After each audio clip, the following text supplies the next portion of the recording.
Hi, welcome to my channel Programming in C with RSK, and I'm your host Rajendra Kulkarni. In the previous video we have seen how arrays are declared, how they are populated, how they are used. In this video we will see more about arrays, how arrays can be passed to a function and how functions can return an array. So let us start with our video. So in this program we will see how array elements can be passed to a function. In the simple program, first program, we will see how array elements are passed one by one. We have declared a prototype of the function f1 which accepts one int value as its argument. Then we have declared a array A with 5 elements in it, numbered 0 to 4, and then there is a for loop. In this for loop what we are doing is we are calling the function f1 and passing to it the argument a subscript I. What this actually does is, in every iteration of loop, one value corresponding to the element number a in subscript I will be passed to the function. The function f1 accepts whatever is the value passed by the call into its argument, formal argument x, which is a int type, and it simply just displays the value received by this function through the printf statement. So we have declared a function prototype f1 with only one argument, actual argument, which will be of type int. Then we have an array named A, initialized with 5 int constants. Then there is a loop for I is equal to 0, I less than equal to 4, I plus plus, and only one single statement in the loop, f1 into the bracket A and subscripted with I. So what effectively it is happening is we are calling f1 function with the value of individual one element of the array when this loop iterates, and that element is getting collected in X and getting printed or getting displayed on the screen.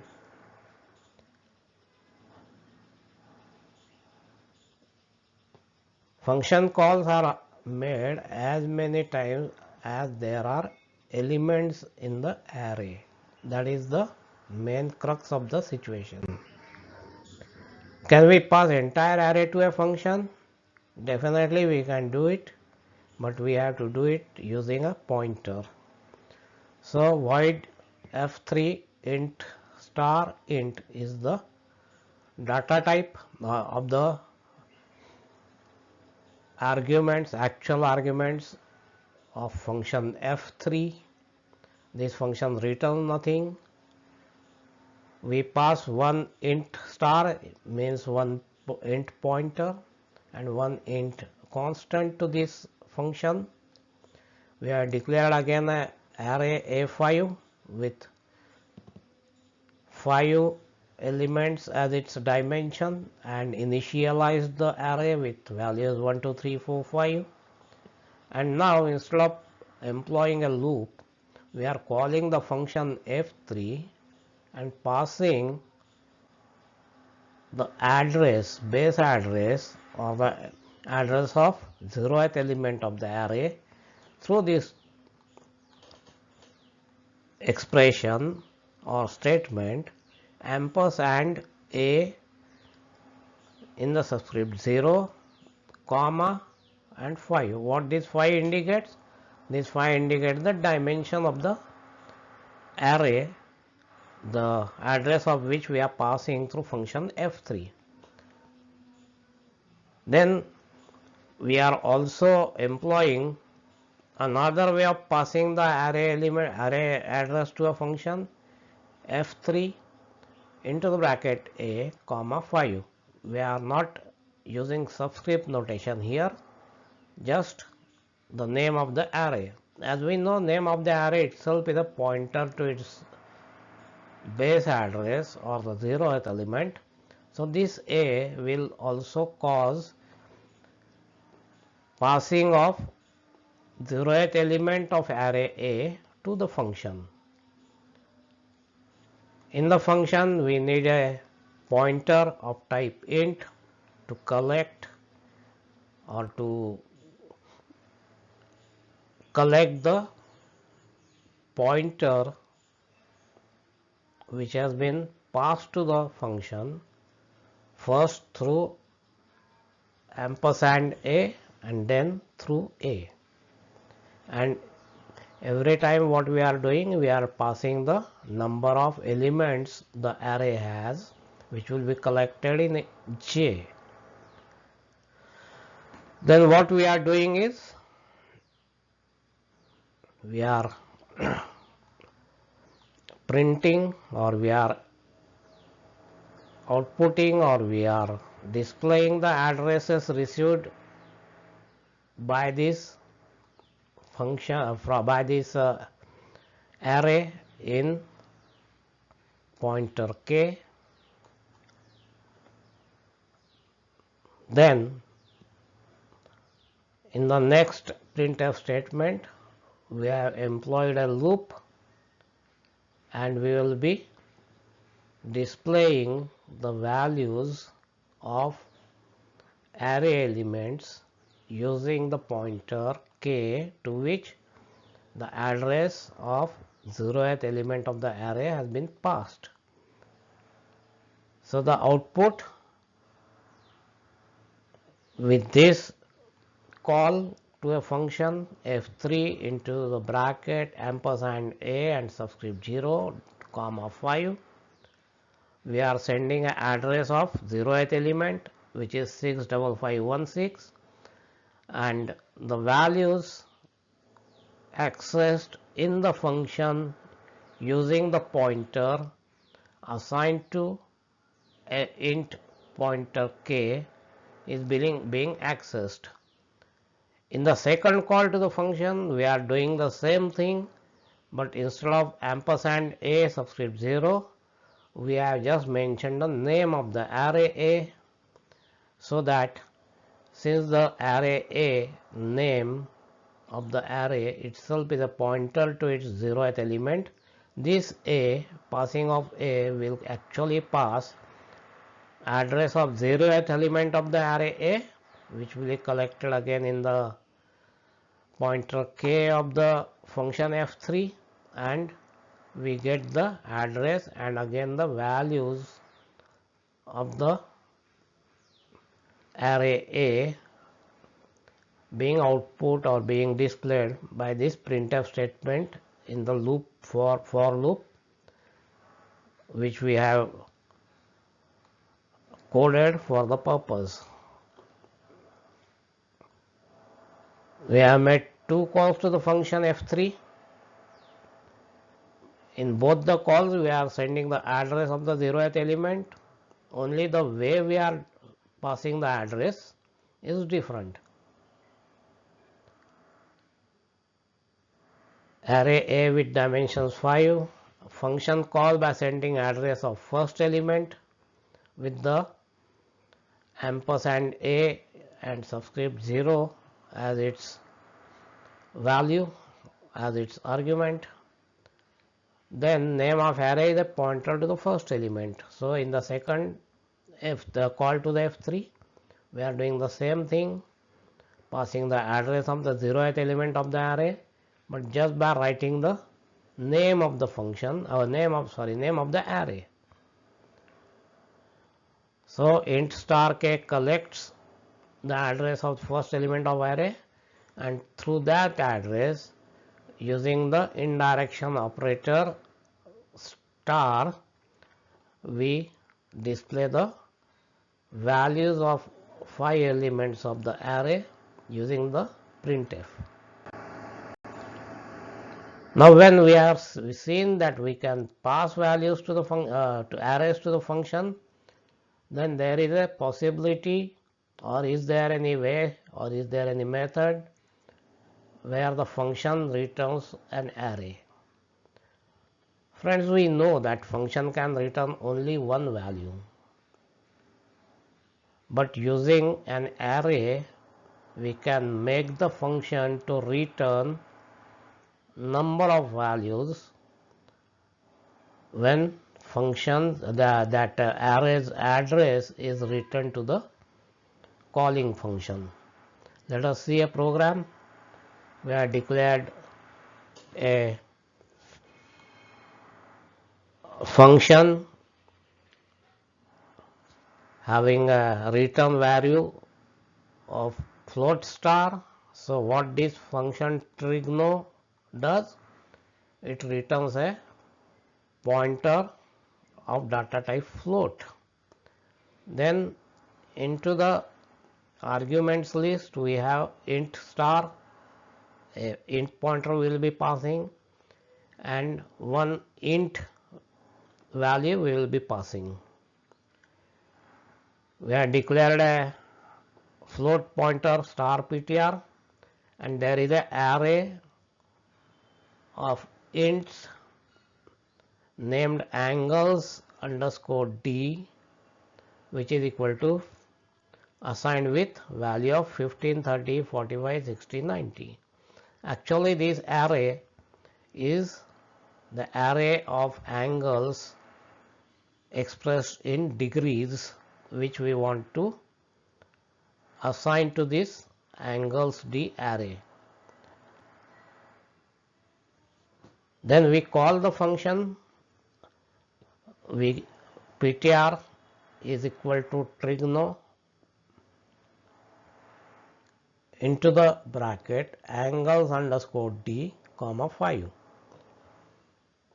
So what this does, angles underscore d is a array, and by making this call we are sending the address of the 0th element of the array angles upon underscore d to the function which we are going to use in this particular program.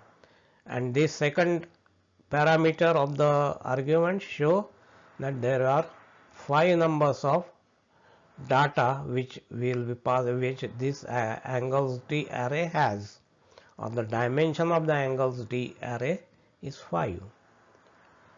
Then whatever is the function returns, it returns a pointer of data type float.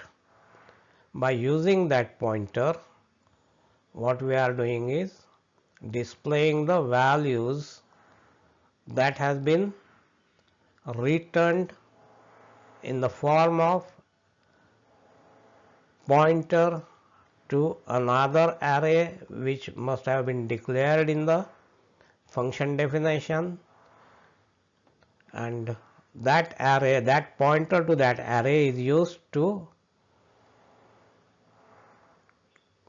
display the values that array is having with indirection operator or value at address operator star. Now function definition, float star trigno into the bracket int star k. So k is a pointer of type int, and int j which will collect the dimensions value passed by the call, and this k will collect the address of the array angles underscore d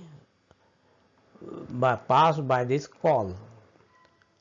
Then we have declared a static float array s. Why static? Because we are returning a pointer of this array to the function, to the calling function, but when this function returns with the statement return, all the variables of this function will die.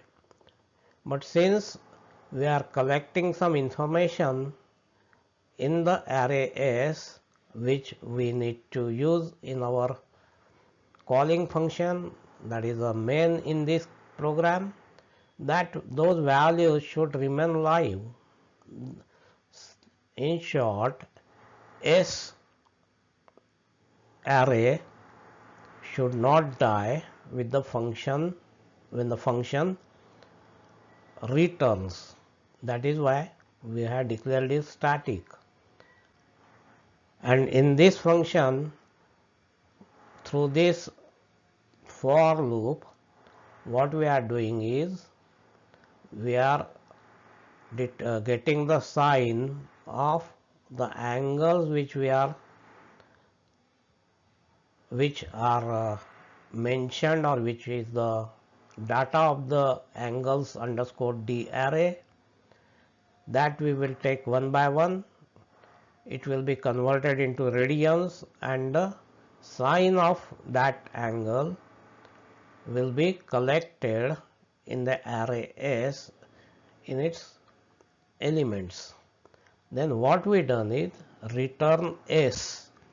What we are doing here is, by this return statement, we are returning address of the array S, which is pointing to the 0th element of the array S, and that address is getting collected into a float pointer we had declared in the main in this PTR, float PTR. By using that PTR, what the main function gets is address to an array, 0th element of the array named S, which is a part of, which is declared in function Trigno.